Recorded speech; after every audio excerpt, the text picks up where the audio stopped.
Son nom va rester dans l'histoire comme celui qui a détruit la Syrie.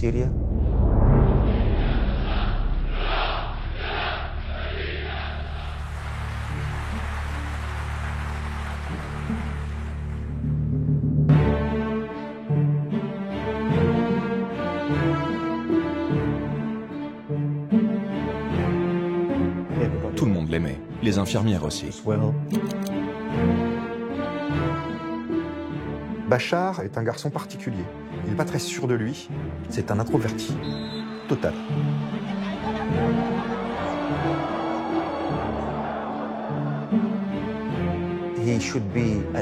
Il allait devoir devenir le chef. Pour lui, c'était trop écrasant. Il ne l'a pas supporté.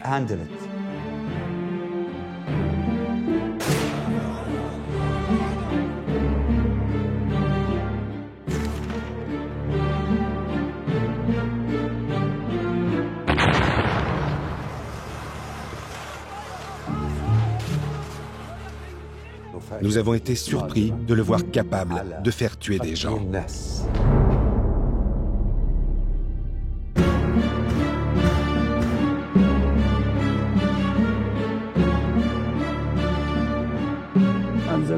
Ils m'ont fait descendre dans une cellule souterraine, obscure et très sale. Et je ne savais pas combien de temps j'allais y passer. Nous entamons de nouvelles relations. Pas pour quelques jours, pas pour quelques semaines. À partir de ce moment-là, il a un petit peu pété les plombs.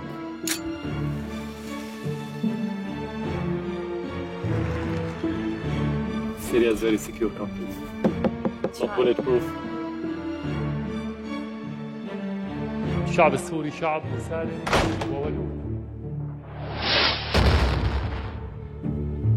On pensait qu'il allait, comment dire, dégager. C'est pas une révolution, c'est du terrorisme. C'est ça la logique de Bachar.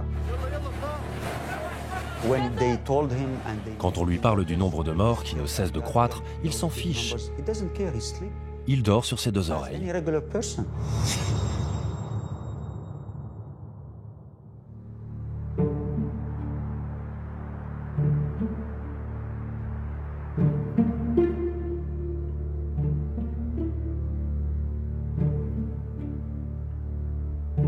Nous sommes en décembre 2010. Bachar el-Assad est à Paris avec son épouse pour un voyage officiel de 3 jours. À chacune de ces visites, le couple a l'habitude de s'installer dans un palace près des Champs-Élysées. À cette époque, le président syrien est considéré comme un ami de la France. Quand il allait à Paris avec sa femme, il était accueilli avec tous les égards. C'était incroyable. La France lui montrait son amitié et son affection.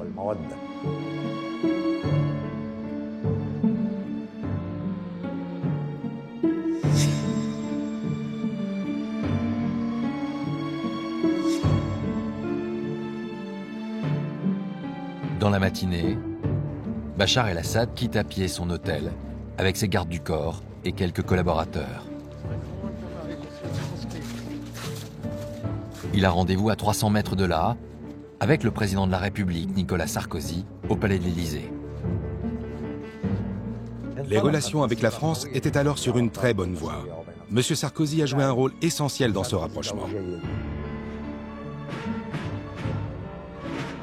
Bachar el-Assad dirige la Syrie depuis 10 ans. La plupart des pays occidentaux le considèrent comme un dictateur, mais Nicolas Sarkozy pense pouvoir le guider sur une autre voie.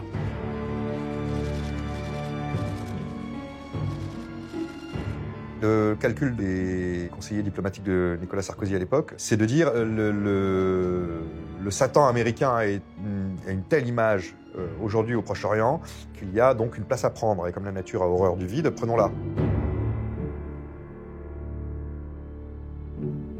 Pour nous, c'était important.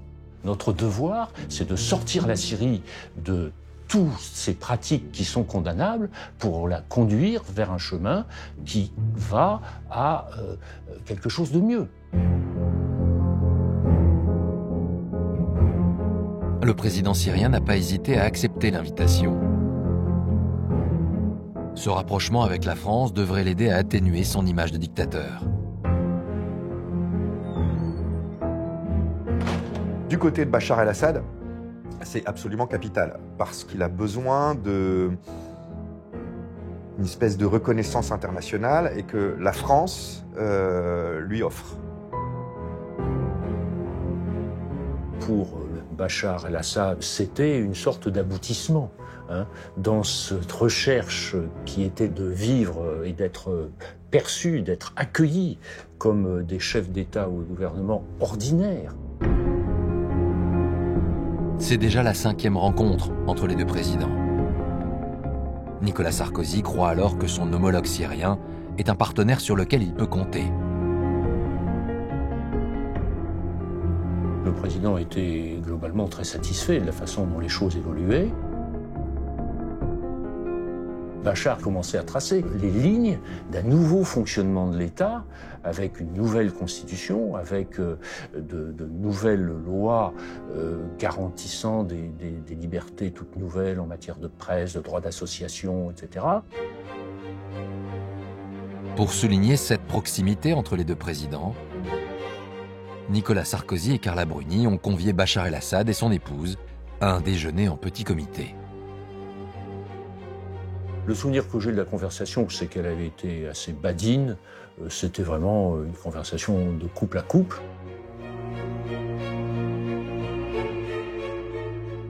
C'est une atmosphère détendue, cordiale. À la fin du repas, des journalistes sont invités pour immortaliser cette image d'entente cordiale. Bachar el-Assad et son épouse se prêtent volontiers au jeu médiatique.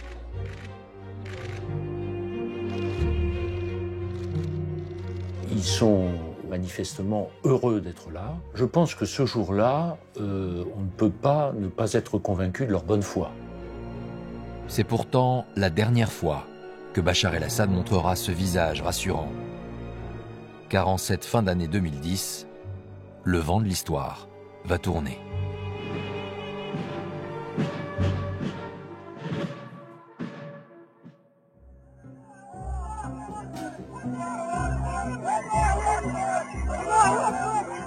Moins d'un mois plus tard, dans ce petit village tunisien, une foule en colère accompagne le cercueil de Mohamed Bouazizi.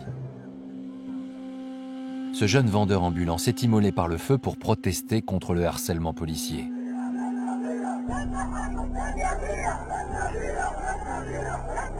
Cette manifestation marque le début d'une révolte qui va déferler sur les régimes autoritaires du monde arabe. Les gens demandent plus de liberté économique, moins de corruption et plus de liberté démocratique. C'est le début du printemps arabe et il atteint la Syrie au mois de mars. La contestation commence à Dera, une ville au sud-ouest du pays. En quelques minutes, une centaine de jeunes gens s'est rassemblée. Généralement, il était très simple pour les forces de sécurité de disperser les Syriens. Il suffisait de les intimider par des insultes. Mais cette fois-ci, c'était différent. Les jeunes n'avaient plus peur.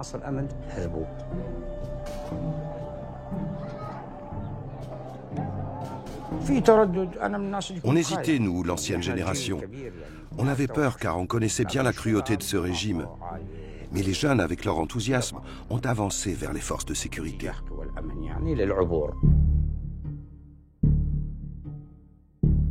Dans les jours qui suivent, la mobilisation s'intensifie et commence à se répandre dans d'autres villes du pays. Bachar el-Assad, si bienveillant et conciliant lors de son passage à Paris, va alors dévoiler une toute autre facette de sa personnalité. Pour contrer la révolte, il va choisir la répression totale. J'ai alors beaucoup répété que la solution militaire ne nous mènerait qu'à la destruction. Mais ce n'était pas l'avis des responsables de la sécurité, bien au contraire. Eux lui conseillaient d'arrêter les gens et de les tuer.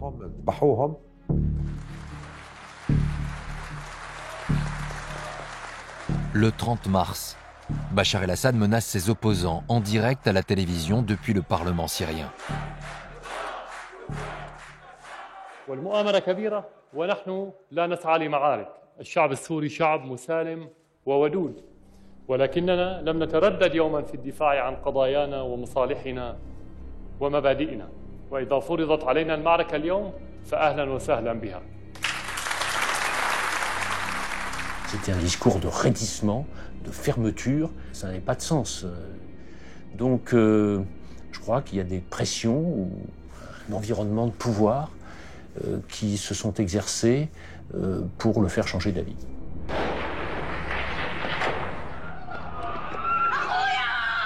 C'est le début de la descente aux enfers pour la nation syrienne. En quelques mois, les morts se comptent par milliers. C'est un pouvoir qui a été historiquement répressif. Donc, ils vont utiliser une nouvelle fois l'arme qu'ils pensent bien maîtriser, c'est-à-dire l'arme de la répression, de la violence. Et ils vont effectivement, pendant les 4-5 premiers mois, réprimer de manière sanglante des manifestations qui étaient pour la plupart pacifistes. Malgré cette violence, les manifestations ne faiblissent pas. Un jeune auteur ose même écrire un hymne anti-Bachar, un chant de contestation repris en chœur dans tout le pays.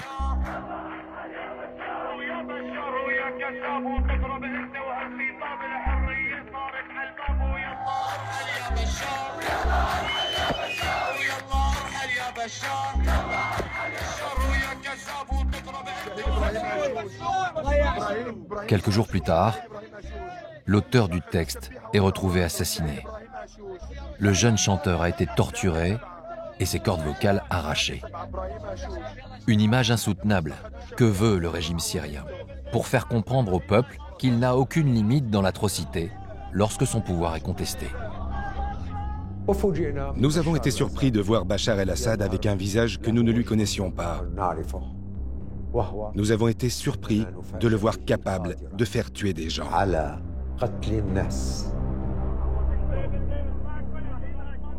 Voici donc l'histoire d'un homme au double visage. D'un côté, le timide docteur Bachar, qui a dans un premier temps séduit l'Occident avec ses promesses d'ouverture. De l'autre, le terrible Mister el-Assad, dictateur, accusé du massacre d'une partie de son peuple depuis 7 ans, avec à la clé une guerre qui se déroule sous nos yeux avec ses centaines de milliers de victimes.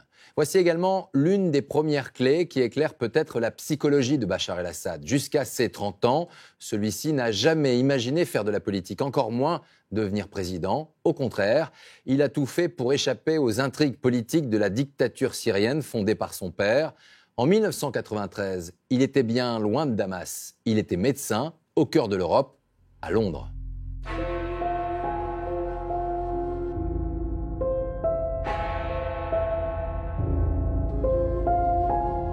Bachar el-Assad vit donc ici depuis 6 mois. Il finit ses études de médecine.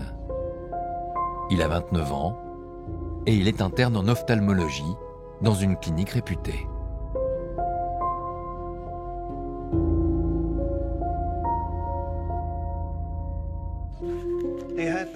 Il avait une formation médicale de base, mais il n'avait aucune expérience en chirurgie de l'œil. Et il fallait qu'on le forme à tout. Donc au départ, il s'occupait de procédures basiques, comme le soin des paupières ou d'autres tâches simples.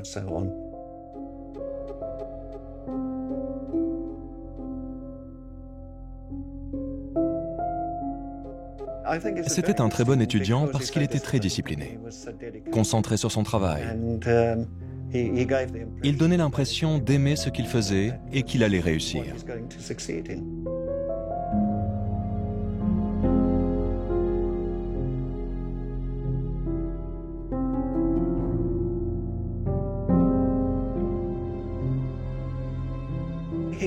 Il avait une très bonne relation avec les patients. Il communiquait toujours avec eux de manière extrêmement sensible. Tout le monde l'aimait, les infirmières aussi. Et il était très respectueux avec tous les échelons du personnel. Concentré sur ses études, Bachar el-Assad mène une vie discrète, entre la clinique et le petit appartement qu'il occupe dans un quartier huppé de Londres.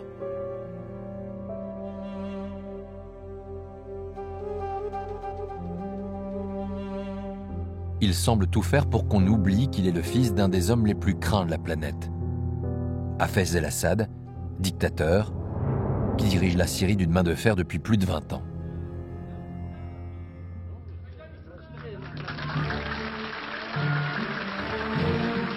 Revenons en arrière. Nous sommes en 1973. Hafez el-Assad a pris le pouvoir par un coup d'État militaire 2 ans plus tôt. Ce jour-là, dans la vieille ville de Damas, il est acclamé par une foule aux ordres, encadrée par les services de sécurité.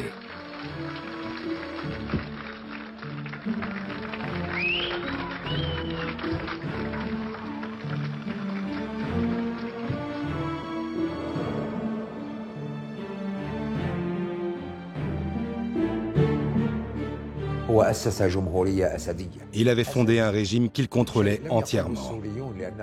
Personne n'osait dire cela à l'époque, parce que le simple fait d'évoquer cette idée nous aurait valu une 20aine d'années de prison.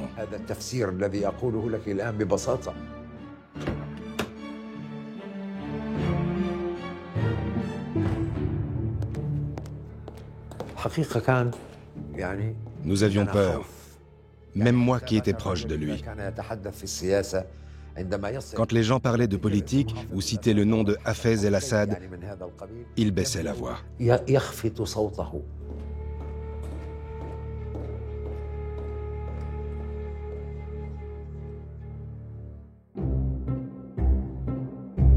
Le dictateur s'est imposé par la peur, car il est issu d'une communauté musulmane très minoritaire dans son pays, les Alaouites.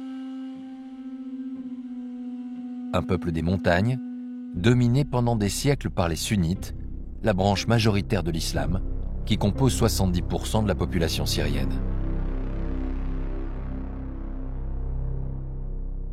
Les Alaouites, c'est une secte qui a une pratique religieuse très faible.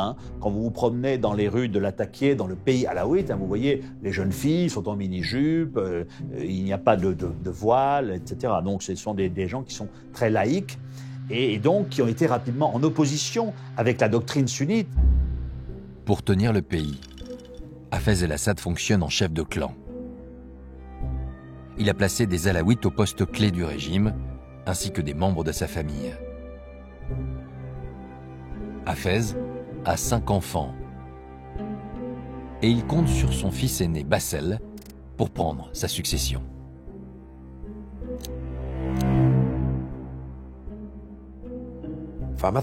Bassel a été formé depuis son enfance par son père. C'était son projet pour la présidence. Il fallait qu'il excelle dans tous les domaines, le tir, la natation, le parachutisme, l'administration. Et il faut reconnaître que la personnalité de Bassel était beaucoup plus forte que celle de Bachar. À droite, sur la photo, voici Bachar. Deuxième garçon de la fratrie, rien ne le prédestine à prendre un jour la succession de son père.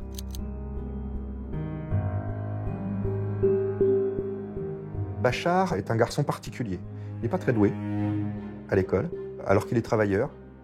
Il n'est pas très sûr de lui.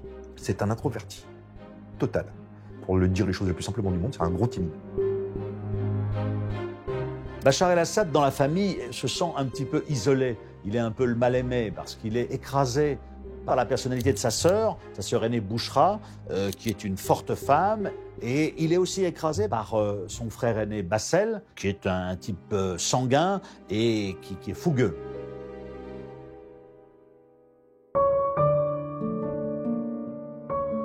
À 16 ans, le lycéen Bachar n'a toujours rien d'un futur leader. Il porte peu d'intérêt à la politique et se consacre à ses études.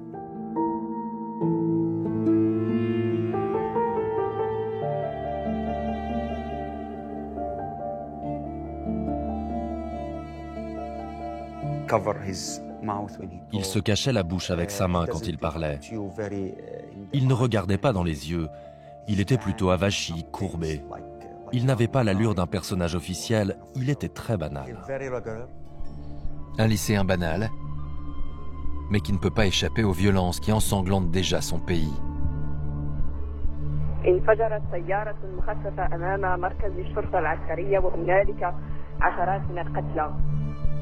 Depuis la fin des années 70, le régime de son père est secoué par une vague d'attentats. L'organisation islamiste des Frères musulmans lui reproche son régime laïque et autoritaire.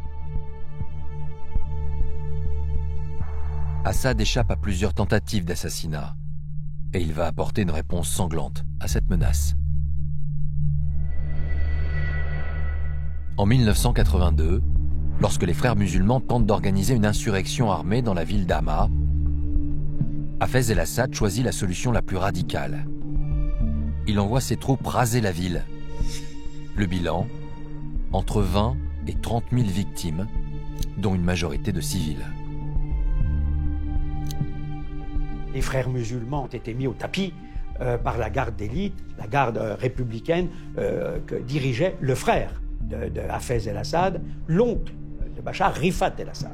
Ils ont décidé à l'époque qu'il fallait aller nettoyer toute cette poche de résistance. Et donc, ils n'ont pas fait de détails sur le terrain. Ça a été un massacre. La répression a été très violente et la chasse aux suspects a commencé. Une loi a été promulguée qui prévoyait la peine de mort pour toute personne suspectée d'appartenir à la confrérie des Frères musulmans. Il suffisait de dénoncer quelqu'un pour qu'il soit arrêté.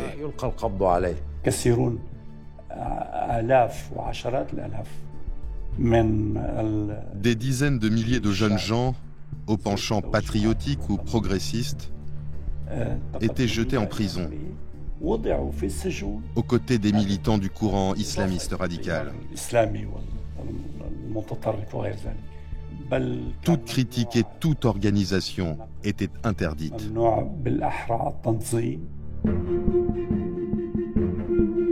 En 1984, alors qu'une grande partie du pays vit dans la terreur, Bachar, lui, commence ses études de médecine à l'université de Damas.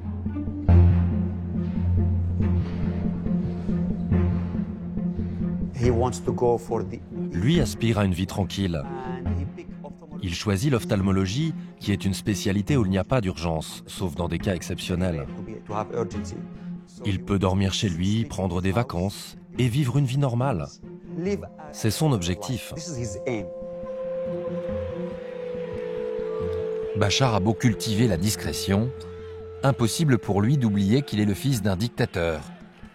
Comme ce jour-là, alors qu'il assiste tranquillement à un match de basket universitaire avec ses amis.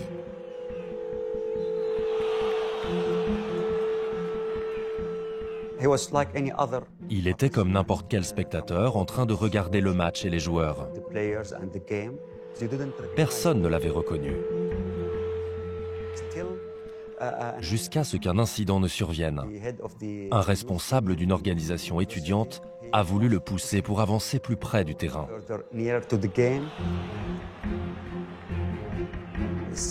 Il a alors senti des regards menaçants le fixer et il a tout de suite compris que quelque chose n'allait pas. Le responsable étudiant est écarté sans ménagement par les gardes du corps qui veillent en permanence sur le fils du président. Ça a créé un gros incident, des armes ont été sorties.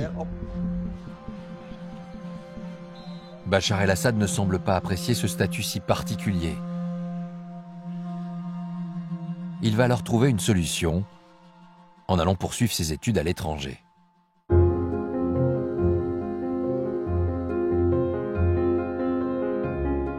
À 28 ans, Bachar el-Assad entame donc une nouvelle vie à Londres.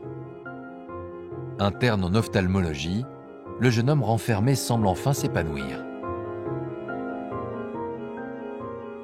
Il a dit « Je n'ai jamais été aussi heureux qu'à Londres ». Il est à Londres, il peut être lui-même et personne ne lui en fait le reproche.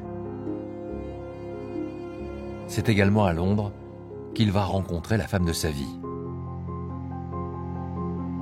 Lors d'une soirée entre expatriés de la haute bourgeoisie syrienne, il tombe sous le charme d'une jeune fille de 18 ans, Asma. Il y a la jeune fille de la maison qui s'appelle Asma el-Akras à l'époque, qui lui plaît beaucoup et il va commencer sa cour et c'est comme ça, mais sur fond de timidité intégrale, qu'il va rencontrer celle qui deviendra sa femme. Mais Bachar el-Assad n'aura pas le temps de faire sa vie à Londres, ni de finir ses études de médecine. Le 21 janvier 1994, il reçoit un coup de téléphone de Damas. Son frère aîné, Bassel, vient de se tuer dans un accident de la route. Le régime vient de perdre son héritier et Bachar est le suivant dans l'ordre de succession. Il est venu me voir ce matin-là et il m'a dit que malheureusement, il ne pourrait pas continuer les cours parce qu'il devait retourner en Syrie après la mort malheureuse de son frère dans un accident de voiture. Il n'a pas montré d'émotion. Il était simplement assez mystérieux dans sa façon d'en parler.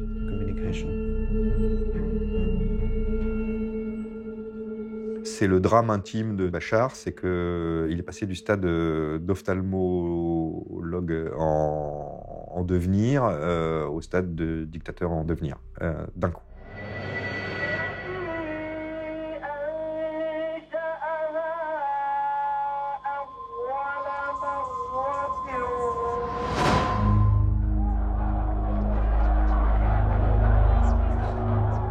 Le lendemain, Bassel el-Assad est inhumé sur cette terre du clan familial, dans la montagne alaouite.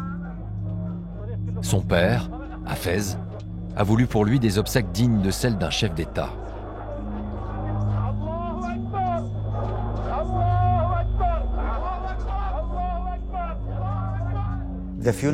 L'enterrement de Bassel a été un événement énorme. Je peux vous assurer que des millions de Syriens ont essayé d'atteindre Kardaa, où il était enterré. La famille et sa propagande avaient présenté Bassel comme celui qui allait apporter la modernisation.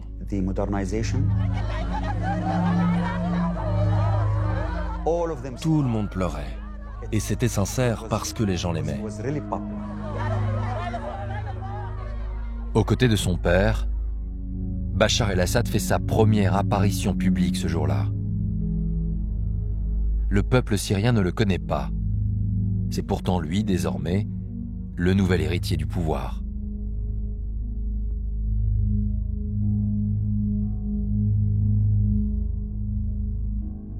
C'était un choc pour lui. Il était complètement déstabilisé. Il ne parvenait pas à retrouver ses esprits.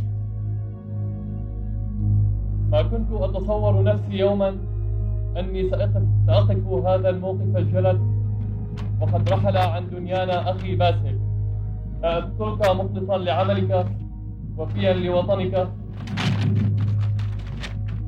أم أذكرك ممتطيا صهوة حصان أو موجة بحر.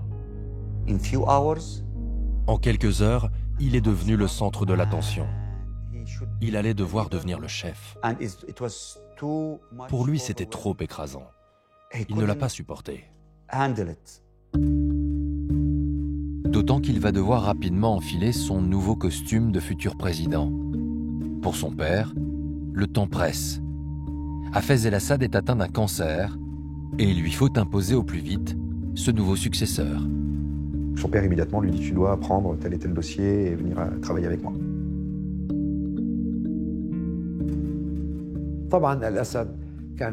Hafez el-Assad craignait la déliquescence de l'État qu'il avait construit lui-même.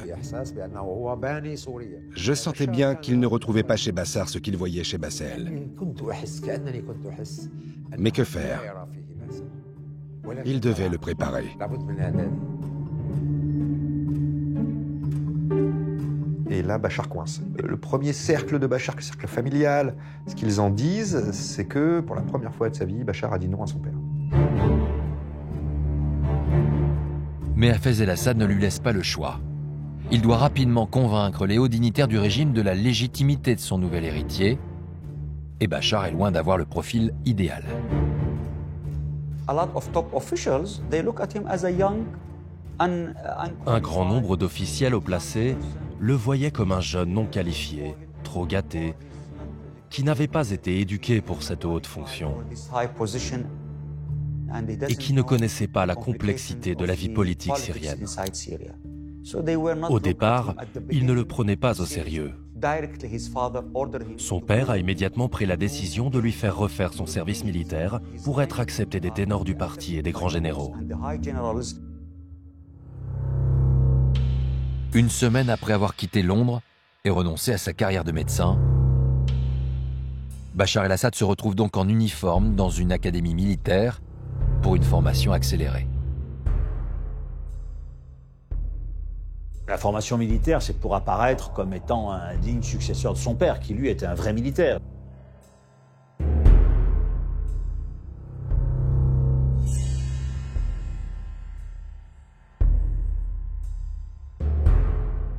Il va grimper tous les échelons à une vitesse remarquable. L'important, c'est qu'il puisse se prévaloir d'avoir des galons sur l'épaule.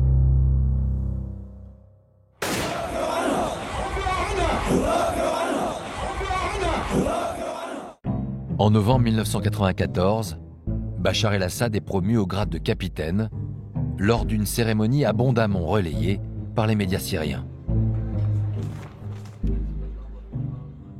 Moins d'un an après son retour de Londres, il apparaît métamorphosé. Le discret étudiant en médecine semble avoir accepté son destin présidentiel. Même ses plus proches amis ne le reconnaissent pas. Nous avons commencé à remarquer sa nouvelle personnalité. Il ne se couvrait plus jamais la bouche en parlant. Il ne se tenait jamais plus de façon avachie ou détendue. Il se tenait droit comme une épée.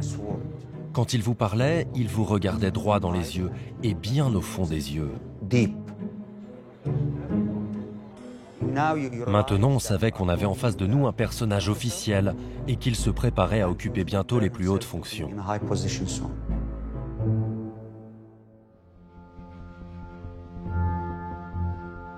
Après avoir obtenu ses galons militaires, Bachar el-Assad va devoir apprendre les subtilités du pouvoir syrien.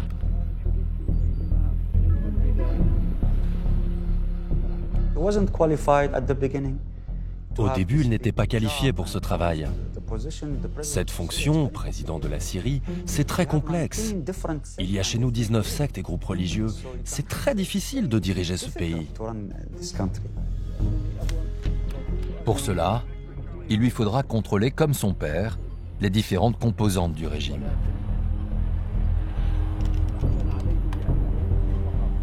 On parle d'une quinzaine de services de renseignement, le service de renseignement de l'armée de l'air qui est le plus puissant, le service de renseignement militaire qui est chargé de contrôler l'armée, le service de la sûreté générale. Hafez el-Assad a l'ingéniosité de placer à la tête de ces services des gens qui parfois s'aiment pas, donc qui vont passer leur temps à s'espionner entre eux. Donc en faisant ça, eh bien, ils ne pensent pas à le renverser.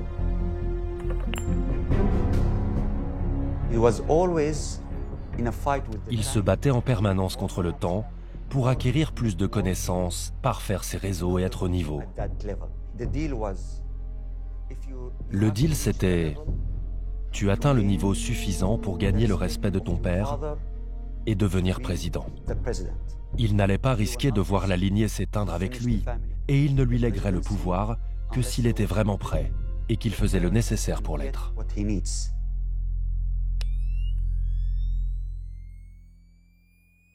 Un an plus tard, une campagne médiatique pour vendre en quelque sorte Bachar el-Assad au peuple syrien est mise en place. Dans les journaux inféodés au pouvoir, il est présenté comme un réformateur.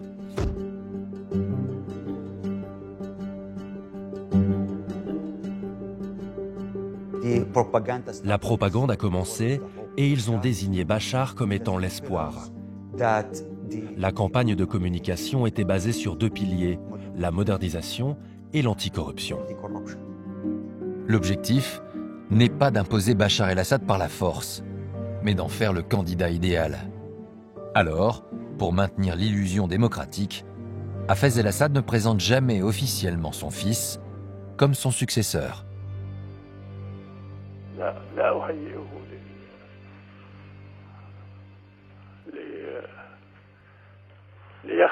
ليخلفني لا وهو نفسه لم أسمع منه أبدا هذا الكلام. يعني نحن في قوانيننا في دستورنا ما في شيء، لا يوجد هناك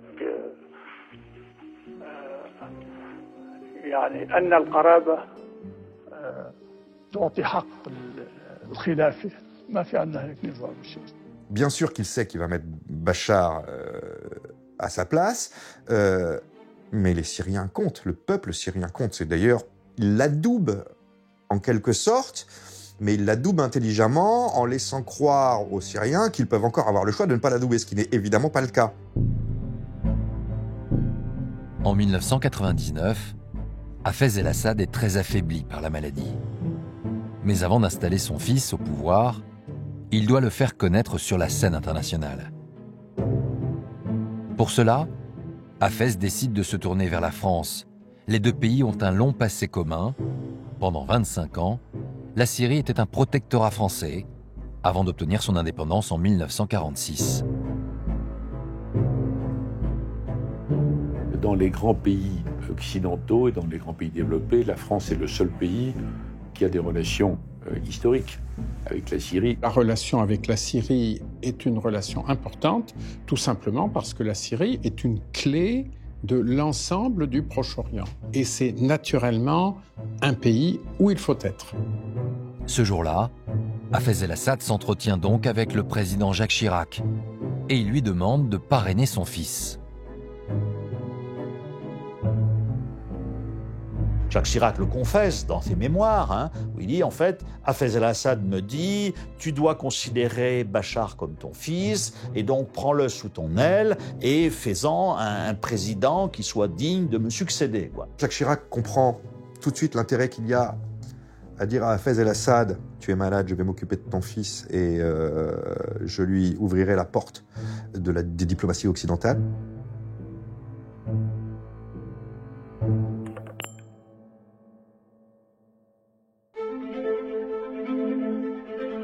En novembre 1999, Jacques Chirac reçoit Bachar el-Assad à l'Élysée. Un symbole fort qui le désigne aux yeux du monde comme l'héritier incontournable du pouvoir syrien.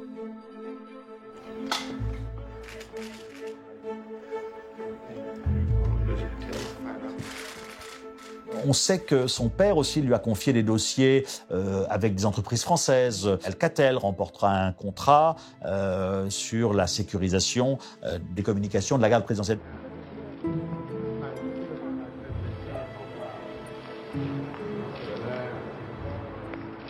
دكتور بشار أنا شرحت وجهة نظرنا بالنسبة للرئيس شيراك والرئيس شيراك دائما متفهم للحقوق المشروعة العربية بشكل عام ولسوريا بشكل خاص. À 34 ans, Bachar el-Assad incarne désormais l'espoir d'une libéralisation du régime syrien. Le président Chirac est séduit. Jacques Chirac le trouve en effet assez moderne, assez ouvert. Donc il y a une sorte de théorie qui commence à se répandre à l'époque, qui est que ça va être plus moderne. Voilà. Plus moderne comment, on ne sait pas très bien. Même les journalistes spécialisés qui vont l'interviewer durant ce séjour tombent sous le charme. Son père inspirait la crainte, Bachar el-Assad semble plus ouvert. Il est plutôt d'un abord sympathique et accessible. Et on peut discuter, on peut poser des questions de fond, il tente d'y répondre, et on peut ne pas être d'accord avec lui, on peut l'interrompre et tout, ce qui n'était pas toujours le cas avec le père. On n'osait pas l'interrompre, le père. Il y a une sorte de bonhomie chez Bachar el-Assad. On se dit, tiens, après tout, le type paraît un jeune brave type. On se dit, bah, si c'est celui qui succède, pourquoi pas ?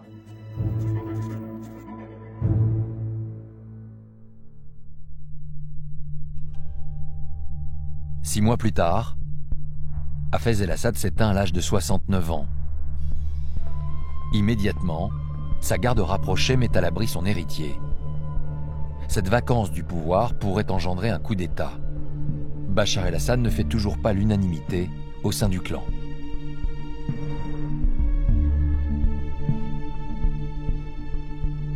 Il est en position de faiblesse parce que le Raïs vient de mourir, son père. Il n'a pas encore pris les commandes Ils ont peur qu'il se fasse tuer. Il est mis à l'abri. Il est surprotégé sur ce coup-là. On le met dans un bunker, il n'a plus le droit d'en bouger. Tous les généraux et ce qu'on appelle le premier cercle, c'est-à-dire les gens qui l'entourent au plus proche, vont effectivement verrouiller toutes les portes syriennes, hein, l'armée, les renseignements, toutes les clés du régime doivent être verrouillées, tenues.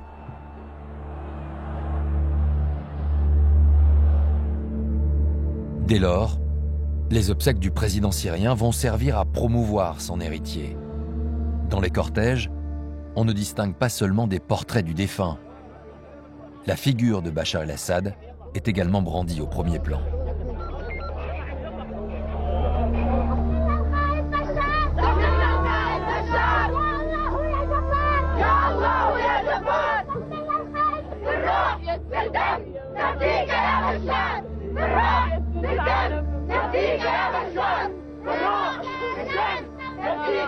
Même Jacques Chirac joue le jeu de cette passation de pouvoir habilement orchestrée. Il est le seul chef d'État occidental à participer à la cérémonie.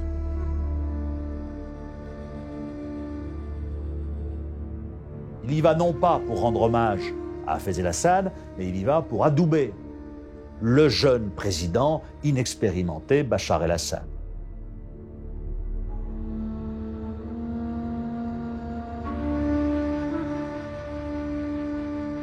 C'était le style général de Jacques Chirac, ça. Donc chaleureux, démonstratif, assez tactile et même affectueux avec le jeune, entre guillemets, Bachar el-Assad.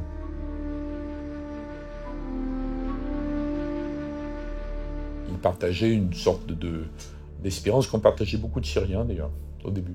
Le sentiment c'est peut-être un changement prometteur pour le pays. En juillet 2000, candidat unique à la présidence, Bachar el-Assad est élu à la tête du pays par le Parlement syrien aux ordres du régime. Il reçoit en héritage un pouvoir dictatorial dont il connaît bien les rouages. Son père lui a également légué un entourage d'hommes de confiance qui contrôlent le parti unique, l'armée et les renseignements du pays. Le plan de succession imaginé par Hafez el-Assad prévoit que Bachar modernise la Syrie pour garantir la survie de la dictature et la mainmise du clan. Il doit conserver l'adhésion de son peuple. Le jeune président a une feuille de route, mais il va très vite être dépassé par les événements.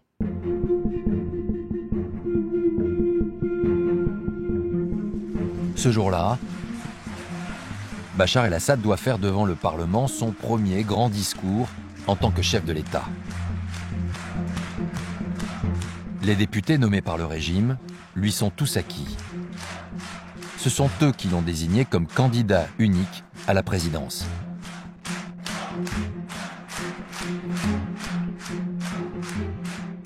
السيد رئيس مجلس الشعب السيدات والسادة أعضاء المجلس. Pendant plus d'une heure, le nouveau président décline les grandes lignes de son projet. Et certaines phrases résonnent comme un coup de tonnerre. المحور الأول ويتضمن طرح أفكار جديدة في المجالات كافة. Il envoie le message qu'il est le président de la réforme, le premier d'entre tous. فكان البعض يطالب باقتصاد شفاف والبعض الآخر بإعلام شفاف ولا شك في أهمية ذلك وأنا مع هذا الطلب. Dès ce premier discours, il parle aussi de la corruption. Il explique qu'il va lutter contre la corruption. Il déclenche réellement un vrai espoir chez les Syriens à ce moment-là. وإنهاء حالة التسيب واللامبالاة والتهرب من أداء الواجب. ولا بد من محاربة المفسدين.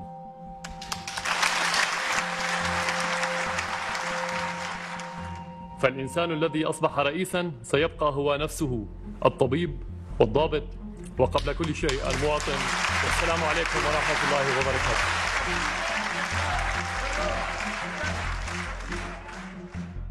Beaucoup de Syriens à l'époque croyaient à la possibilité de réformer. Ils n'espéraient certainement pas bondir d'un seul coup vers une société libérale sur le mode occidental, mais au moins quelques réformes.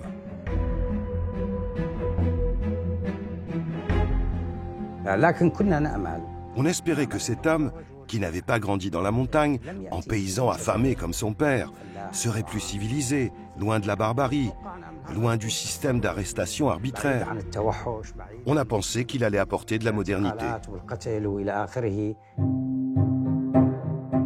Et dès ses premiers jours au pouvoir, Bachar el-Assad donne des signes concrets d'ouverture du régime. Il libère des prisonniers politiques et nomme des ministres réformateurs.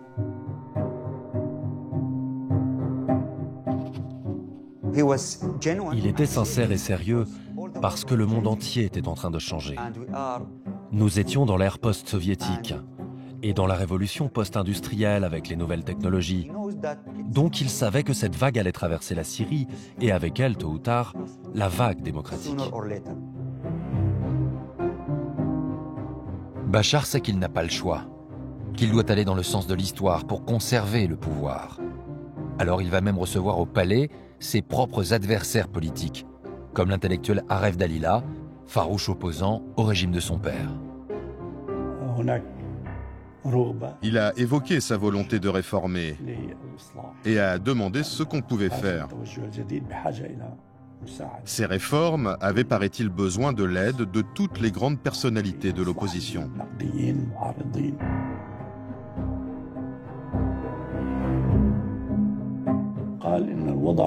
Il m'a dit qu'il avait compris que la situation était bien pire qu'il ne l'imaginait. Quand nous avons discuté ensemble, nous avons parlé clairement, en toute sincérité, sans appréhension.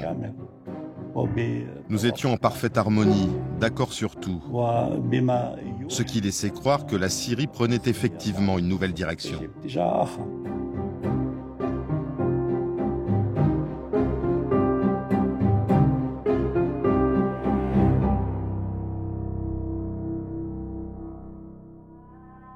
Un vent de liberté commence à souffler sur la Syrie.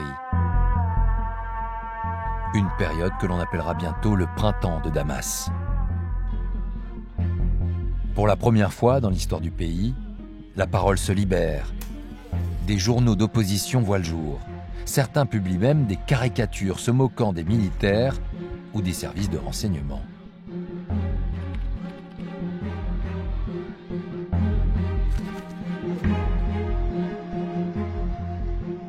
Il va y avoir des salons, ce qu'on a appelé effectivement des forums démocratiques, des gens qui vont se réunir chez eux pour discuter de politique, ce qui est quelque chose d'absolument révolutionnaire. Le domicile de l'opposant Aref Dalila devient l'un de ces lieux de débat et de réflexion qui se multiplient dans le pays. On y retrouve des intellectuels, des étudiants, des journalistes.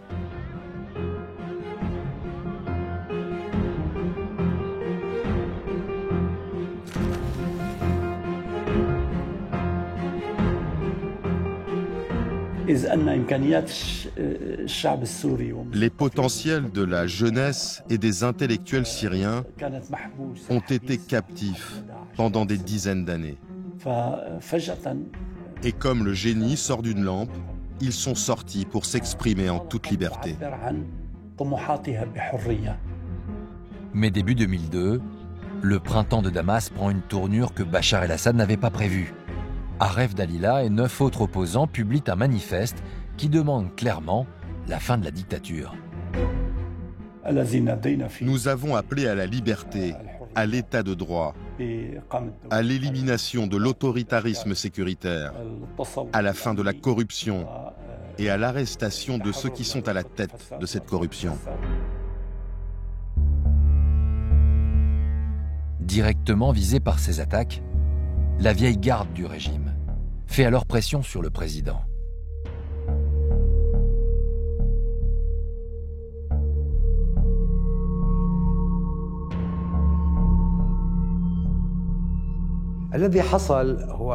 Ce pouvoir, habitué depuis 40 ans à ne pas entendre d'avis contraires, a commencé à craindre que les paroles ne deviennent des actes.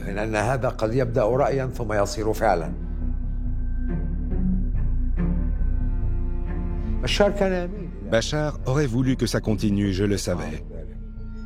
Mais ils l'ont convaincu et l'ont prévenu. Attention, ne fais pas d'erreur. Si tu ouvres grand la porte, tu ne pourras plus retenir les langues. Moins d'un an après son arrivée au pouvoir, Bachar el-Assad met un terme brutal à sa politique d'ouverture. Il n'y a pas de transition. C'est j'autorise, finalement, j'autorise plus. Bloom. Fin de l'histoire.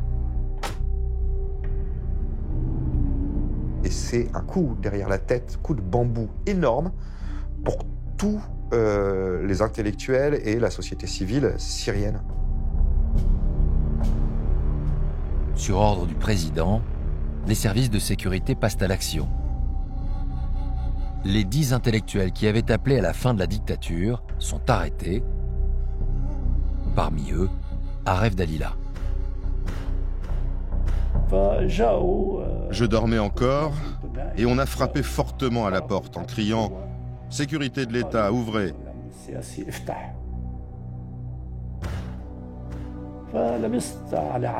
J'ai enfilé vite fait un pantalon et une chemise et je suis allé à la salle de bain où j'ai pris ma brosse à dents et mon dentifrice. Ils m'ont dit « Non, non, vous n'en aurez pas besoin, vous reviendrez dans 2 heures. » J'ai dit « Si, j'en aurai besoin. »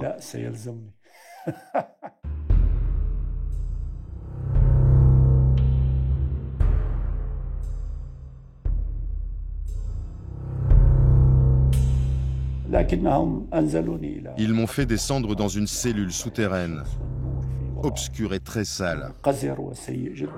Et je ne savais pas combien de temps j'allais y passer, puisque d'autres y sont restés des dizaines d'années.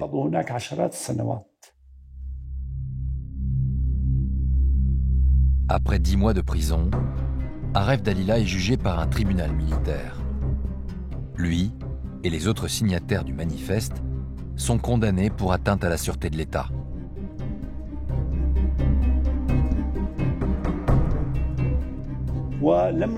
Aucune discussion n'a eu lieu pendant le procès, aucune question ne nous a été posée. Lors de la 4e séance, le président du tribunal a juste prononcé la sentence. Aref Dalila écope de la peine la plus lourde. 10 ans de prison. Les journaux d'opposition et les forums démocratiques sont tous fermés en quelques mois.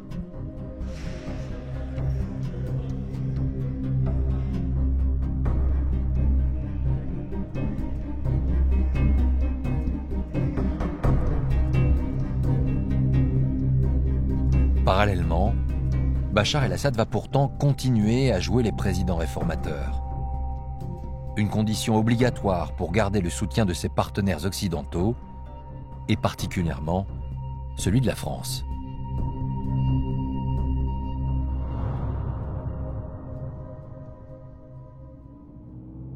En 2003, 2 émissaires de Jacques Chirac arrivent à Damas. Le président français leur a donné pour mission de réaliser un audit du régime syrien.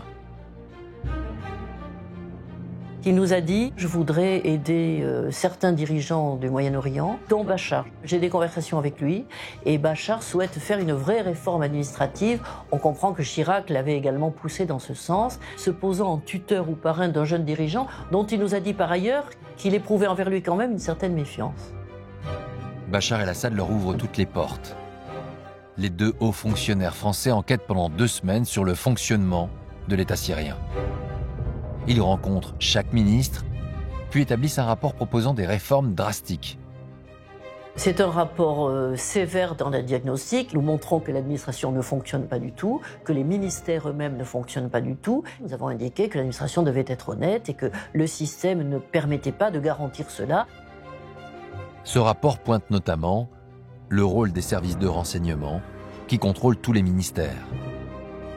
Nous disions que nous avons trouvé que dans les ministères, le dédoublement ou le triplement des fonctions par d'une part des fonctionnaires eux-mêmes, d'autre part des services, était très néfaste à une action publique efficace. On l'a tourné comme ça. Le rapport est dur envers le régime. Mais Bachar el-Assad ne semble pas s'en offusquer. Devant les 2 émissaires français, il se montre au contraire particulièrement coopératif. En principe, les rapports que vous mettez, surtout un grand dirigeant, c'est pas vraiment fait pour être lu. Vous avez un conseiller qui, en une page et demie, vous le résume. Là, il l'avait lu lui-même. Il avait stabilossé des passages entiers, il nous a charcutés pendant 2 heures en posant des questions pointues comme un homme intelligent. Il nous a dit qu'il était content d'avoir un vrai diagnostic auquel il pouvait se fier, puisque le président Chirac étant un de ses amis, nous ayant envoyé. Donc il nous dit que ça l'intéresse beaucoup et qu'il est prêt à mettre en œuvre une bonne partie de ce rapport. J'ai cru à sa bonne volonté sur le moment, oui, franchement.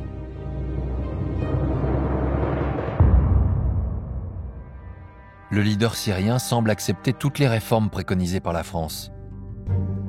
Mais en réalité, rien ne va véritablement changer dans le fonctionnement du régime. Les services de sécurité tant critiqués vont bel et bien garder toute leur influence.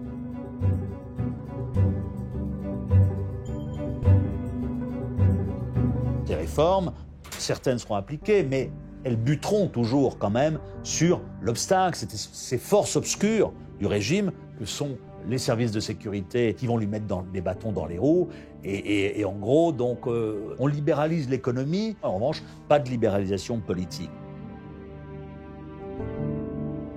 Bachar el-Assad n'a pas effectivement écouté le sage que pensait être Jacques Chirac quand il le conseillait.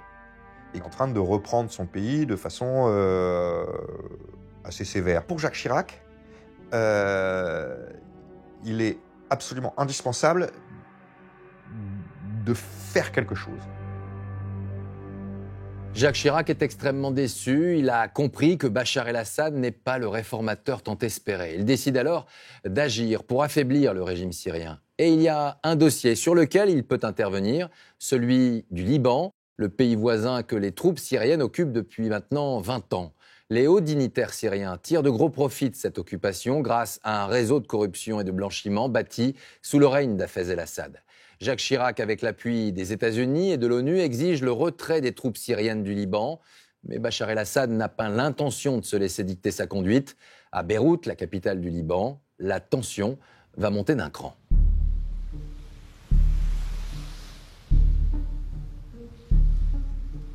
En ce début d'année 2005, un homme incarne la résistance à la domination syrienne sur le Liban.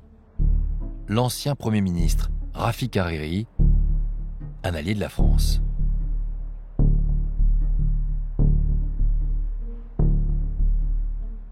Rafik Hariri, c'est un businessman qui a quitté le Liban il y a fort longtemps pour l'Arabie Saoudite où il a fait fortune, et qui est devenu ensuite un ami très très proche de Jacques Chirac.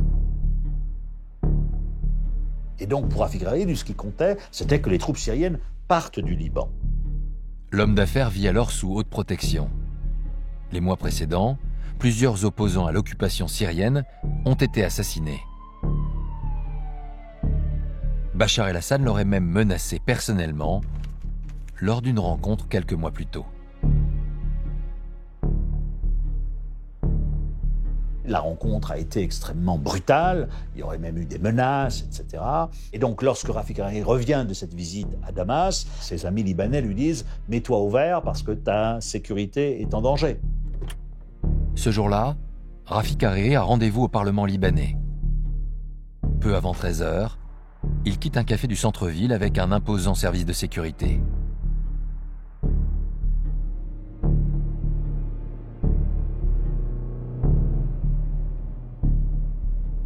C'est un convoi de 20 voitures avec des brouilleurs de téléphones et de signaux partout. Les voitures sont des vrais hérissons. C'est des voitures ultra blindées qu'il fait faire spécialement en Allemagne. Ça pèse un char d'assaut, chaque voiture. On ne sait jamais dans quelle voiture il est monté. Son convoi passe devant ce qu'on appelait autrefois le quartier des hôtels, va prendre ce qu'on appelle la corniche.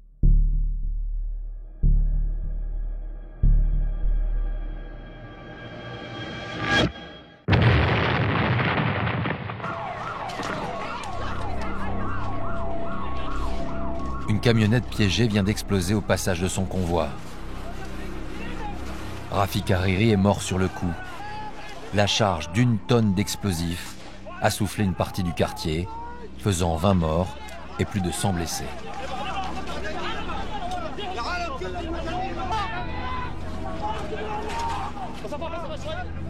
Les Libanais immédiatement pointent la Syrie du doigt. Rafik Hariri était un ami très proche de Jacques Chirac. Dès le lendemain, le président français arrive à Beyrouth, accueilli par la famille du défunt.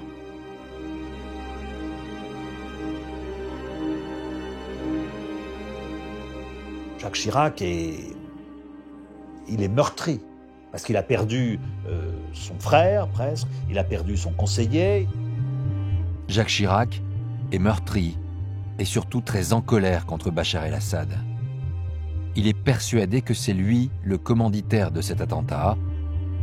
Il ne le lui pardonnera jamais.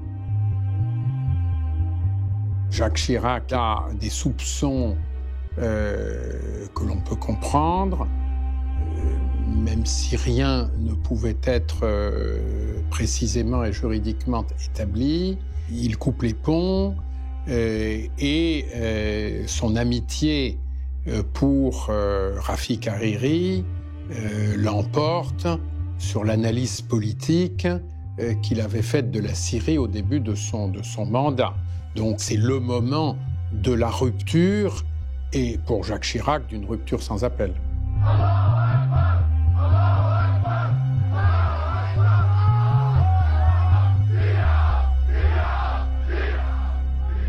Et pour la France, ça signifie juste l'arrêt brutal, net et sans bavure des relations avec la Syrie. Si Bachar el-Assad est bien le commanditaire de cet attentat, il a fait un très mauvais calcul. 10 jours après la mort de Rafik Hariri, 1 million de personnes, soit le quart de la population libanaise, défilent à Beyrouth pour exiger le retrait des troupes syriennes. La Syrie est dans le collimateur de l'ONU. Son président pourrait même comparaître devant un tribunal international. Bachar el-Assad est obligé de céder. Il ordonne le repli de son armée. Ses troupes quittent le Liban 1 mois plus tard. C'est une humiliation et un échec. Bachar est celui-là un véritable revers, mais à tout point de vue. Après la mort de Hariri, oui, Bachar el-Assad a vécu une période difficile. La Syrie était isolée. Désormais considéré comme un paria sur la scène internationale, le président syrien pourrait se retrouver fragilisé dans son propre pays. Mais il ne s'avoue pas pour autant vaincu. Bachar el-Assad va réagir en alaouite montagnard. On fait le dos rond sous la tempête, on a une capacité de nuisance, on va l'exercer, on va parier sur le temps et on survivra. Et pour survivre, Bachar el-Assad va alors s'appuyer sur ceux en qui il a le plus confiance, les membres de sa famille. Chaque vendredi, le président dîne avec ses frères et sœurs, chez sa mère. Depuis l'élection de Bachar, ils sont devenus les personnages les plus influents du pays.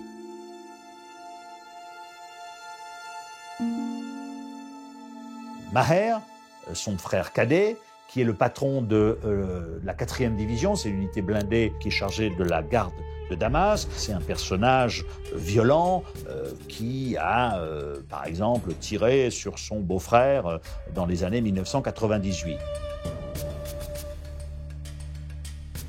Et puis aussi, il y a la sœur de Bachar, Bouchra, qui s'est mariée avec Assef Shaokat, qui est patron des services des renseignements militaires, donc un personnage tout puissant dans la galaxie sécuritaire.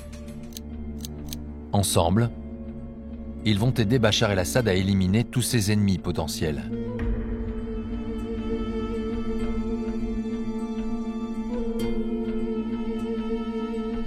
Le vice-président Kadam a été évincé à cette époque. Puis ont suivi les opérations d'exclusion les unes après les autres.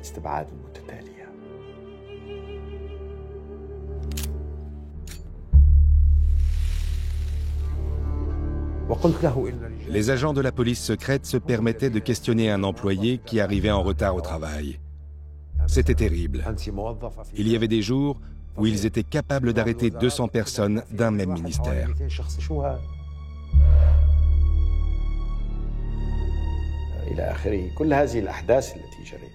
Toutes ces opérations ont mené à la liquidation définitive des adversaires de Bachar el-Assad.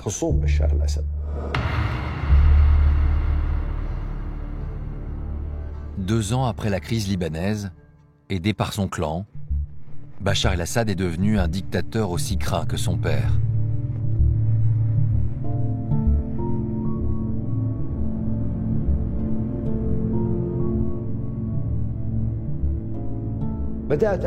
J'ai commencé à sentir à partir de 2007 que Bachar était devenu très orgueilleux. J'ai senti qu'il avait changé. Il ne parlait plus de projet de réforme. Il ne parlait plus du projet de modernisation qu'il avait annoncé quand on a commencé le travail. Il ne se montrait plus gêné par le comportement des services de sécurité.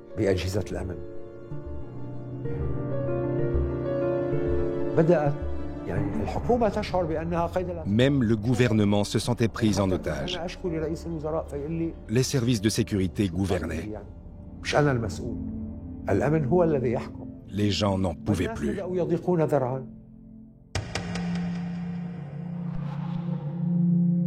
Car le président ne se contente pas d'exercer un pouvoir sans partage. Il a aussi fait main basse sur toute l'économie du pays.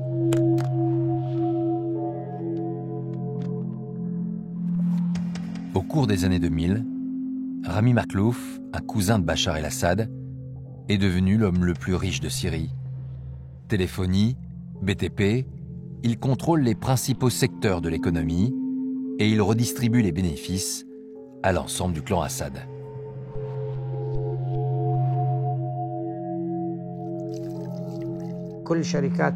Tous les opérateurs de téléphonie sont à eux, quelle que soit la marque.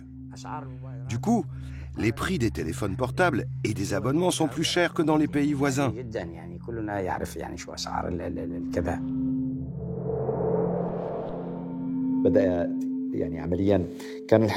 Les commerçants de Damas disaient que Rami Makhlouf ne laissait même plus les miettes à la bourgeoisie syrienne, particulièrement à Damas et Alep, qui vivaient avant sur les appels d'offres de l'État. Hafez el-Assad était un dictateur et un despote, et les salaires étaient très bas, mais les factures d'électricité étaient si faibles qu'on n'en parlait même pas. En revanche, avec Bachar, j'avais des factures équivalentes à la moitié de mon salaire. Bachar est arrivé avec une nouvelle forme de tyrannie, celle du vol et du capitalisme. Donc il s'est avéré que cet homme était encore pire que son père. Bachar el-Assad parvient à garder le contrôle du pays. Il ne lui reste plus qu'à redorer son image sur la scène internationale. En 2007, l'enquête de l'ONU sur la mort de Rafik Hariri piétine. Pour le moment, aucune preuve formelle n'a été apportée. Même si tous les indices accusent Damas, les poursuites envers le dictateur syrien sont suspendues. Si Jacques Chirac ne lui pardonnera jamais, tout va changer en 2007 avec l'arrivée du nouveau président, Nicolas Sarkozy. Il se démarque de son prédécesseur et va chercher à renouer le fil du dialogue avec la Syrie.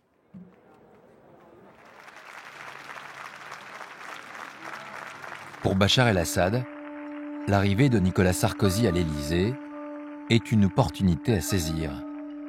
Il tente alors de rétablir le dialogue avec Paris.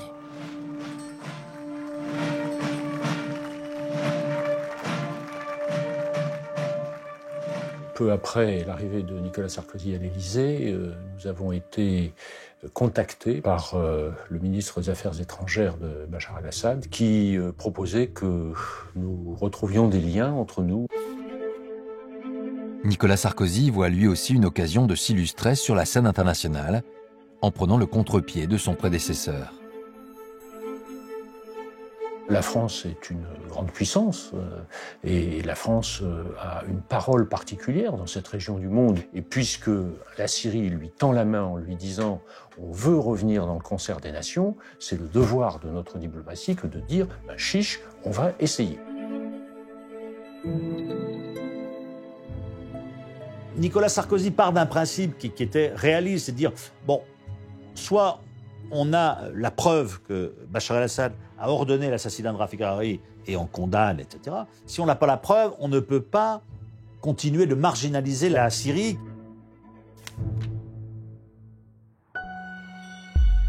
En signe d'ouverture, Claude Guéant est envoyé à Damas pour rencontrer Bachar el-Assad.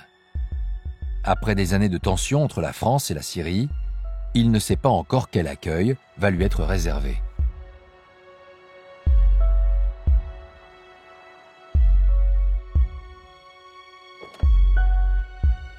Nous l'avons vu dans un immeuble tout gris de la ville, la rue barrée par des chars. Enfin, c'était très, très trouble comme ambiance.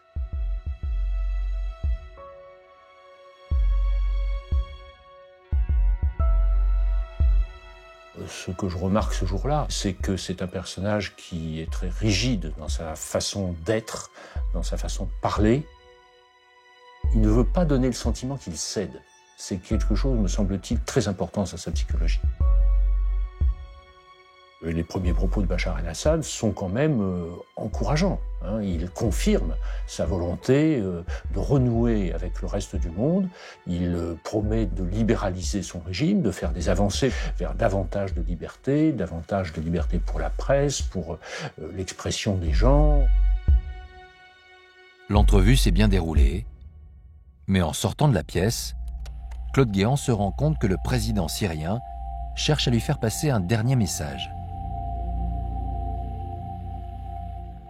Une porte était ouverte, qu'évidemment on avait laissée ouverte intentionnellement, derrière laquelle s'activaient des gens sur des appareils qui étaient à l'évidence des appareils d'enregistrement des conversations que nous venions d'avoir. Disons que c'était un peu rébarbatif. Ce n'était pas une entrée en matière qui était très convenable, ni même très acceptable, mais c'était le message que ce régime existait, qu'il avait sa force.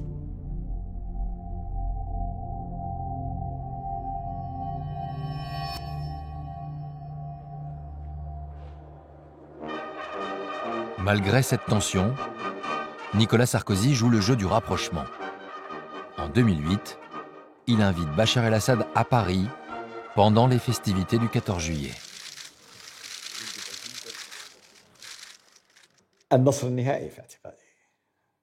C'était la victoire définitive.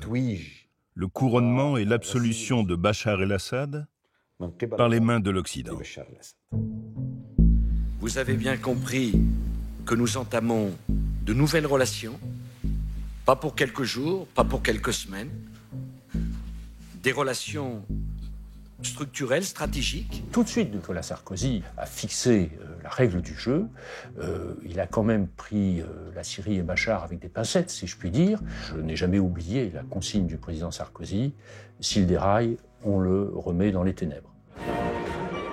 Le président syrien n'est pas le seul dirigeant du monde arabe convié ce jour-là par Nicolas Sarkozy. Mais l'on ne retiendra que lui. Bachar el-Assad, lui, arrive avec sa grande taille et visiblement très en forme. Et en effet, non pas le héros de la fête, mais la personnalité qui, physiquement et politiquement, se remarque.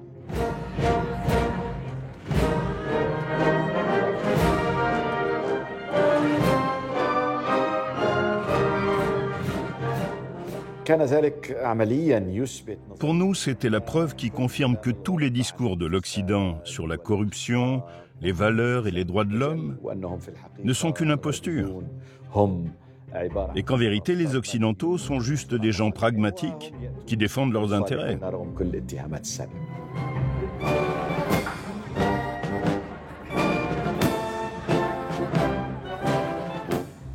À partir de ce moment-là, il a un petit peu pété les plombs aussi, parce qu'il s'est cru être un peu, pas le roi du monde, mais en tout cas, il s'est dit, voilà, vous vous rendez compte, 3 ans auparavant, on le menaçait du tribunal pénal international, et là, il parade sur les Champs-Élysées. Bachar el-Assad va alors profiter de cette réhabilitation pour redorer son image auprès de l'opinion occidentale.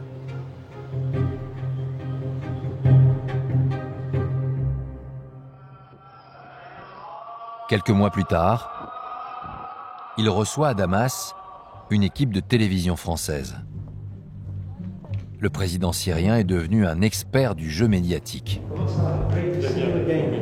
Très content de vous revoir. Moi aussi. Monsieur le Président, je suis très heureux de faire la connaissance sur son question. Affable, sympa, ouvert, prêt à répondre à toutes les questions.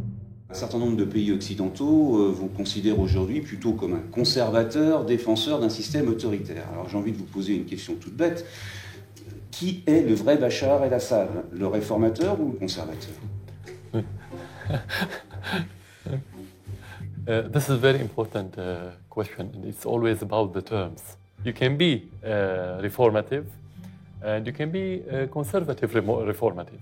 Like you have in the economy, we are opening our economy with regulation, not without regulation.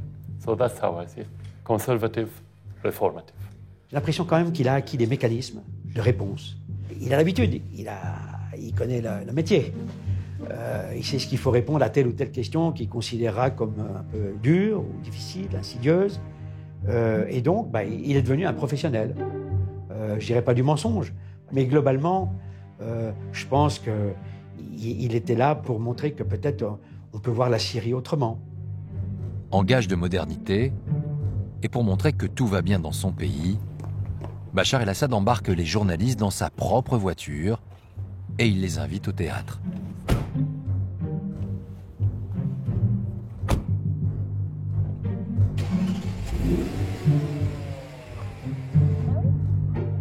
Whenever I go to my work, to the palace, I only drive myself. But it's very unsecure. No. Syria is a very secure country. Not bulletproof. You can open the window, check it. Open your window? Yeah. There's no risk, actually. You cannot be secure through bodyguards. You can secure through having secure society. C'est une grande mise en scène pour montrer que les choses changent en Syrie. Qu'il y a un président jeune, on circule en toute liberté. Avec ma femme, regardez, on n'a même pas de sécurité autour de nous. On y va. La sécurité, je pense qu'elle était quand même derrière. Ils suivent à distance, de toute façon. On ne les voit pas, mais ils suivent à distance. Les porte-flingues sont à distance. Ça, c'est clair. Arrivé au théâtre de Damas, le président se mêle aux spectateurs. Il veut montrer sa popularité aux journalistes français.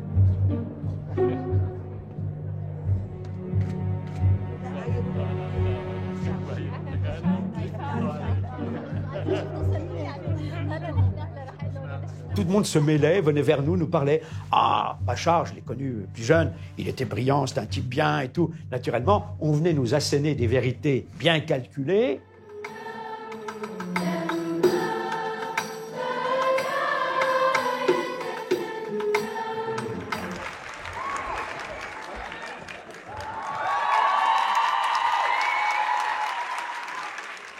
Je me dis, ils ont bien affiné leur position, bien affiné leur communication. Pour tenter de séduire l'Occident, Bachar el-Assad dispose d'un atout de charme. Son épouse, Asma. Elle tente d'incarner parfaitement l'image de modernité que veut renvoyer son époux. C'est une occidentale, en fait. Elle est d'origine syrienne, certes, elle est syrienne, mais elle a été élevée en Angleterre, elle est banquière, elle est belle, très belle. C'est un excellent élément marketing pour Bachar. Elle vend son époux. Elle a appris aux côtés de son mari à être très manipulatrice dans les propos. Vous passant la main dans le dos en disant « Ah, mais vous savez, bon, mon mari vous apprécie. » Nous, on a une autre vision des choses. Il y a le passé, maintenant c'est l'avenir. Nous, on veut incarner cette nouvelle génération au pouvoir.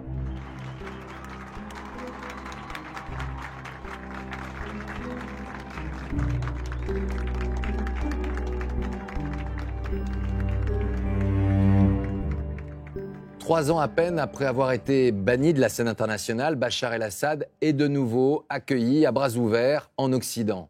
Mais en 2011, l'explosion du printemps arabe et la répression sanglante opérée par le président syrien va une nouvelle fois montrer la vraie nature de ce régime. En quelques mois, la révolte tourne à la guerre civile. La rébellion commence à s'armer avec la création de l'armée syrienne libre qui tient tête à l'armée régulière. La situation s'enlise pour Bachar el-Assad, mais le dictateur s'obstine et pour garder le pouvoir, il va faire preuve d'une violence sans limite.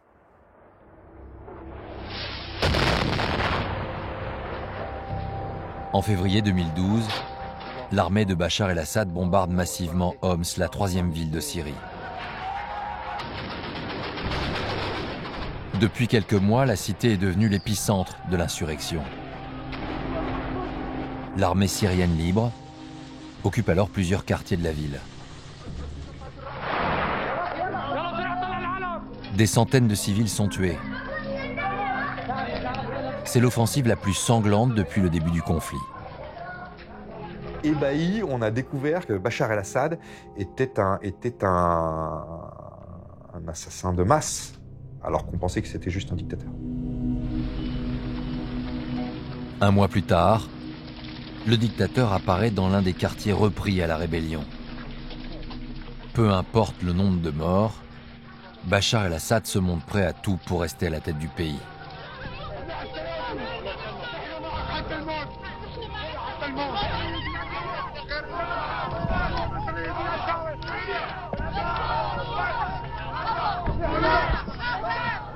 Le « je ne céderai pas »,« je ne tiendrai bon »,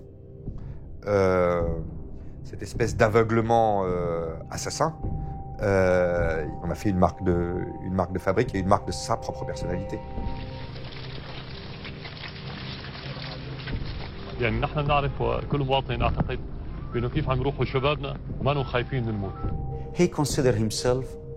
Il se considère comme un être différent de n'importe qui d'autre. Et il pense que tout ce qu'il dit est vrai. Parce qu'une partie du peuple syrien se soulève contre lui, il considère que ce sont des infidèles et qu'il a le droit de les tuer. C'est pour cela qu'il est indifférent à leur sort.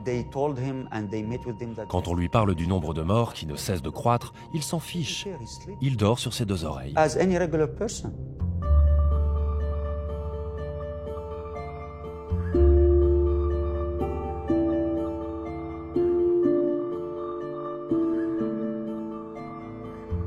À cette époque, le président syrien semble déconnecté de l'horreur dans laquelle son pays est plongé.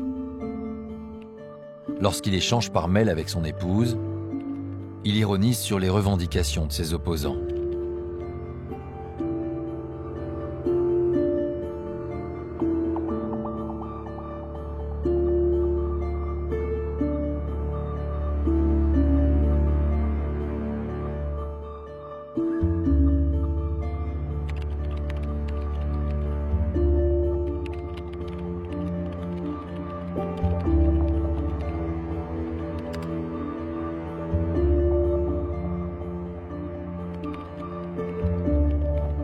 Dans la suite de ces messages interceptés par la rébellion, on découvre qu'Asma el-Assad dépense des fortunes en achat de produits de luxe sur Internet.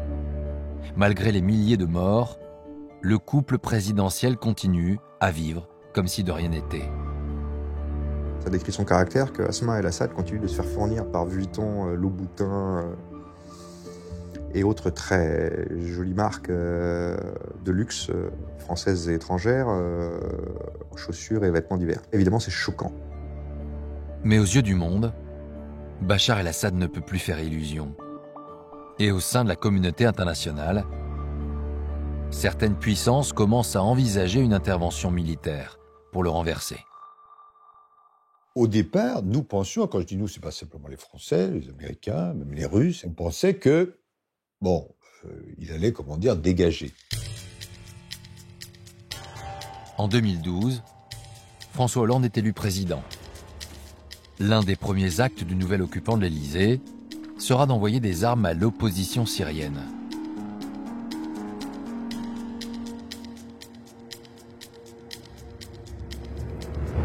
Donc, nous poussons les forces qui, à l'époque, sont assez puissantes, démocratiques, qui veulent qu'il y ait une Syrie diverse. Mais cette opposition démocratique va être débordée sur le terrain.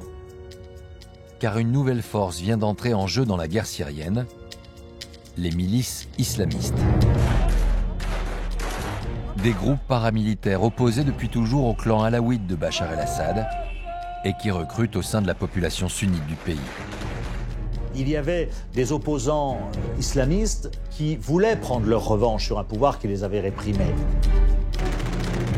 Ces milices vont être financées par le Qatar l'Arabie Saoudite, la Turquie, des voisins opportunistes qui veulent profiter du chaos ambiant pour étendre leur influence dans la région.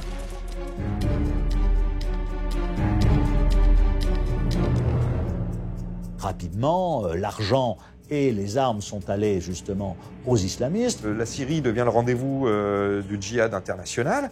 Des camps sont montés, des camps d'entraînement. En à peine un an, les milices deviennent la principale force d'opposition. Certaines sous la bannière d'Al-Qaïda sont déjà aux portes de Damas. D'autres revendiquant leur appartenance à l'État islamique, un nouveau groupe djihadiste né en Irak, commencent à semer la terreur dans le reste du pays.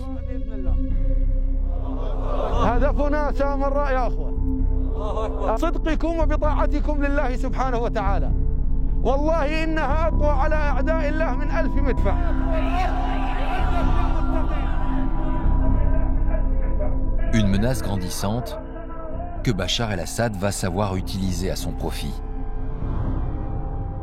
Depuis le début de l'insurrection, il a ordonné la libération de dizaines de détenus djihadistes qui sont allés grossir les rangs des milices. Il fait un truc incroyable et il dit à certains, vous les opposants, vous rentrez en prison. Et à d'autres, beaucoup de voyous, de criminels et quelques islamistes bien durs et bien radicalisés, vous sortez de prison. Il est avéré qu'il a fait libérer toute une série de gens qui ont largement alimenté les dirigeants des mouvements djihadistes. La montée en puissance des islamistes va servir de prétexte à Bachar el-Assad pour continuer sa répression sanglante. Il peut désormais se poser en rempart contre le terrorisme. تلتزم فيها الدول المعنية الإقليمية والدولية بوقف تمويل وتسليح وإيواء المسلحين. La Syrie s'est trouvé un ennemi. C'est pas une révolution, c'est du terrorisme. C'est ça la logique de Bachar. Et il n'en démord pas. Hein. Il oublie de dire que c'est lui qui les a libérés en partie, que c'est lui qui a amené tout ce qu'il fallait pour que le terrorisme s'installe. Mais du coup, c'est plus Bachar el-Assad qui opprime son peuple révolutionnaire, c'est Bachar el-Assad qui sauve son peuple du terrorisme.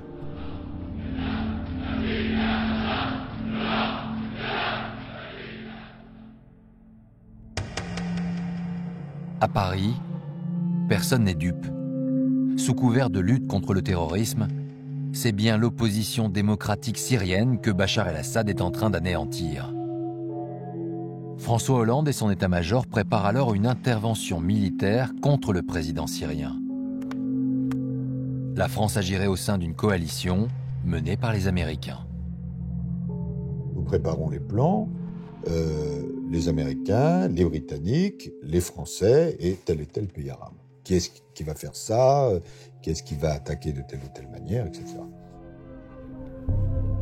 Mais cette menace d'une attaque occidentale n'effraie pas Bachar el-Assad. Au contraire. Le 21 août, un pas de plus est franchi dans l'horreur. Un bombardement au gaz sarin dans la banlieue de Damas tue plus de 320 civils.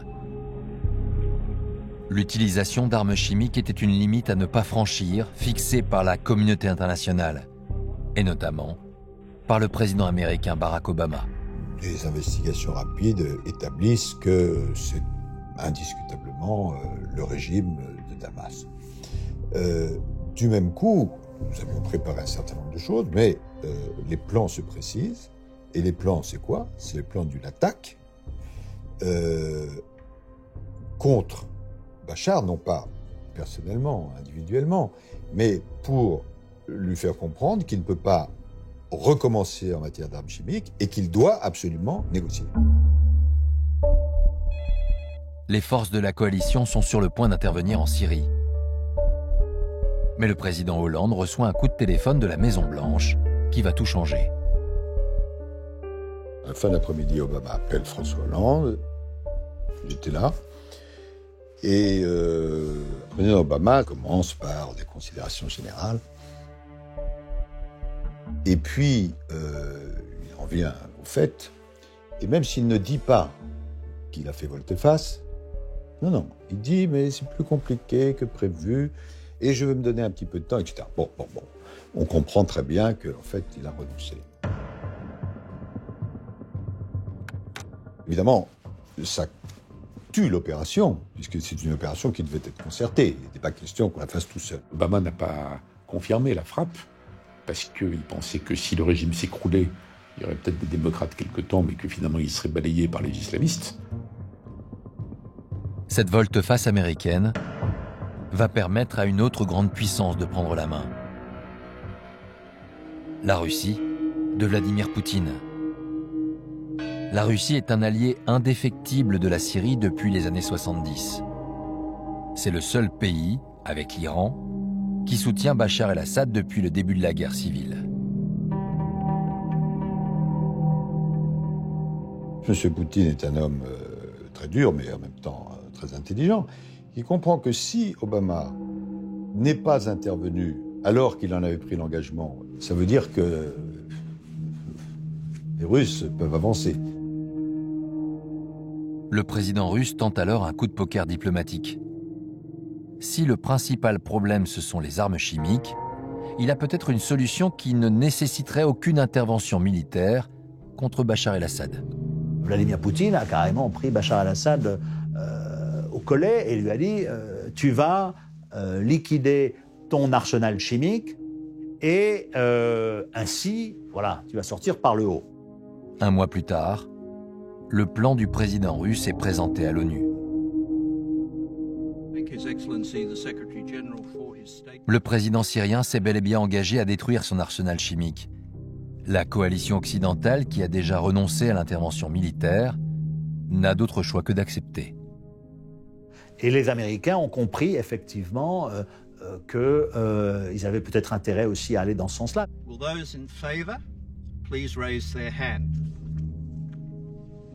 La résolution est adoptée à l'unanimité.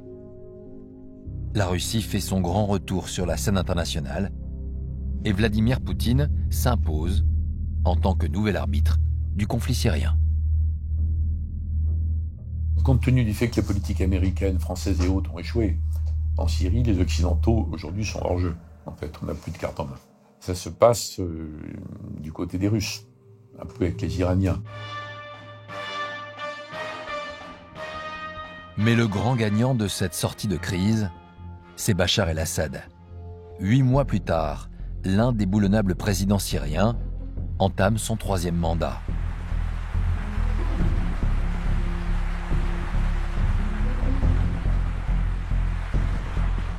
أقسم بالله العظيم أن أحترم دستور البلاد وقوانينها ونظامها الجمهوري. Une cérémonie en trompe-l'œil. Car après 3 ans de guerre civile, ce n'est plus vraiment lui qui dirige la Syrie. Les Russes et les Iraniens tiennent le régime à bout de bras, et sur tous les fronts, la menace islamiste continue d'avancer. À la fin de l'été 2015, Bachar el-Assad ne contrôle plus qu'un tiers de son pays. Daesh est à l'apogée de sa puissance et a fait de Raqqa dans le nord la capitale de son califat. Même la région d'origine de la famille Assad, un bastion réputé imprenable, est encerclée par les djihadistes.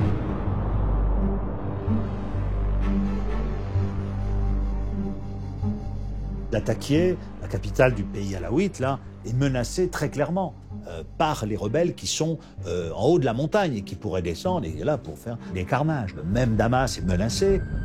Bachar el-Assad ne doit sa survie qu'au bombardement massif de l'armée russe et aux combattants sur le terrain, financés par l'Iran, qui le protège des rebelles syriens.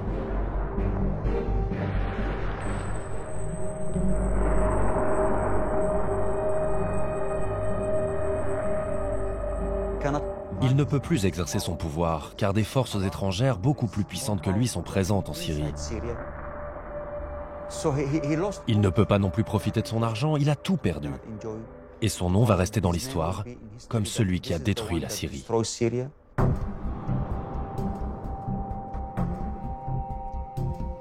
Enfermé depuis des mois dans son palais présidentiel, Bachar el-Assad n'est plus qu'un président fantôme, à la tête d'un pays en ruine.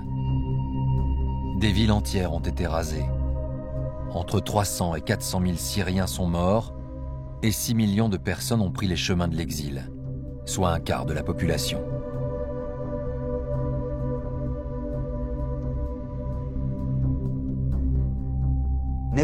Jamais dans leur histoire, et Damas est la capitale la plus vieille du monde, jamais les Syriens n'ont eu à faire face à une telle situation.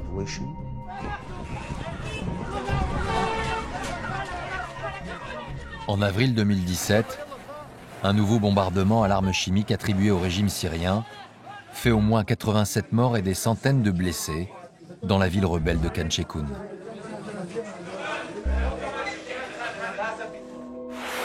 En guise de représailles, le président américain Donald Trump envoie 59 missiles Tomahawk détruire une base aérienne de l'armée syrienne. Une frappe symbolique qui n'aura aucune conséquence, ni sur l'issue du conflit, ni sur le sort de Bachar el-Assad. Je pense que dans son imagination, il doit penser qu'il sera là encore demain parce que les astres lui ont été favorables et qu'il peut y avoir un énième retournement de situation. En octobre 2017, l'État islamique perd les villes de Raqqa et Deir ez-Zor, ses deux derniers bastions en Syrie. Ce recul de Daesh offre un nouveau répit au président syrien, mais pour combien de temps ? En pratique, la révolte nous a montré que le régime syrien ne pouvait pas être maintenu en l'état. L'avenir de la Syrie, si on parvient à réconcilier ses différentes composantes, devra passer par une union nationale. Si les divisions persistent, la Syrie restera dans un état de conflit permanent. Des clans qui se feront la guerre, des vengeances sans fin, et la Syrie disparaîtra.